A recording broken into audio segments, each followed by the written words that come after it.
Hi friends! Have you ever wondered what you would do if we didn't have any band-aids and they didn't exist? I don't know what I would do. I just cut my finger. I'm going to read you a story today that's called The Boo-Boos That Changed the World. The true story of an accidental invention. Really. So this is the story about where band-aids came from. They really weren't even supposed to be invented. It was an accident. Hope you enjoy it. The Boo-Boos That Changed the World. A true story about an accidental invention. Really. Written by Barry Wittenstein, illustrated by Chris Hsu.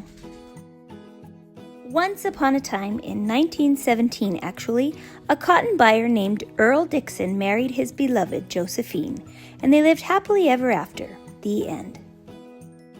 Actually, that was just the beginning. The newlyweds expected to live a quiet life in New Brunswick, New Jersey. Instead, Earl and Josephine ended up changing the world, one boo-boo at a time. You see, Josephine was accident-prone. She often bumped and bruised herself while working around the house. But that was nothing compared to how often she injured herself in the kitchen. Ouch! When she sliced and diced an onion, she sometimes sliced her finger, too. Boo-hoo! When she grated cheese, she sometimes grated her knuckle. Ah! When she lifted a hot pot off the stove, she sometimes burned her hand. After Josephine winced in pain, she quickly grabbed a rag to stop the bleeding.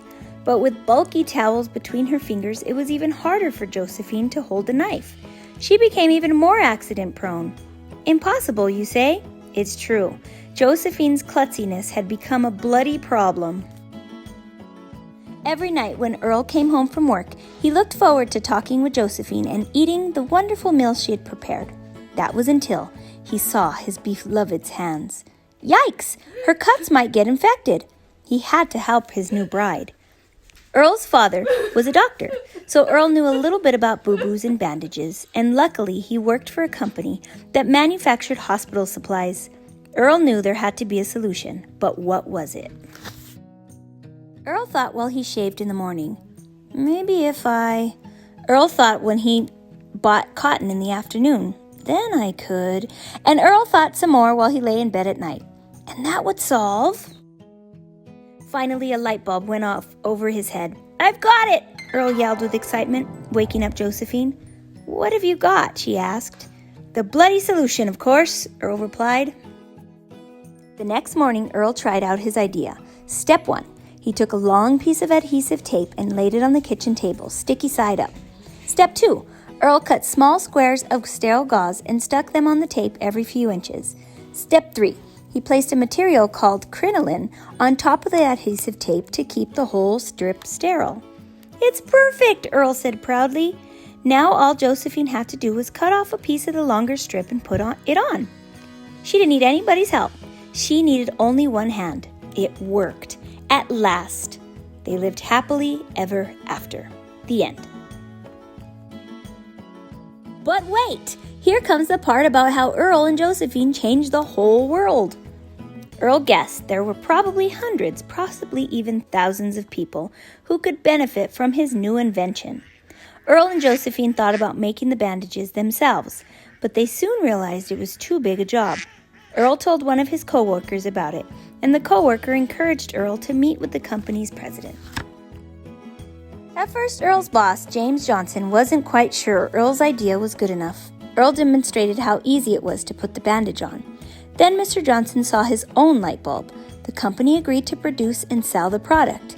They combined the words bandage and first aid to create the clever name Band-Aid.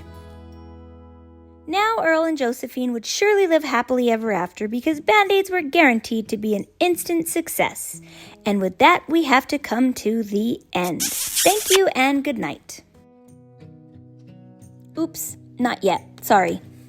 That first year, Band-Aids were made in a factory. It was a slower-than-slow process and only a small number could be manufactured by hand.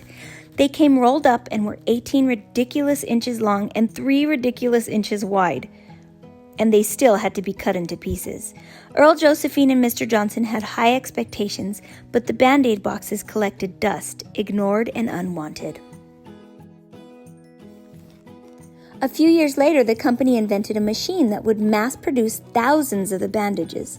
Instead of the user having to cut them up, each one was ready to go.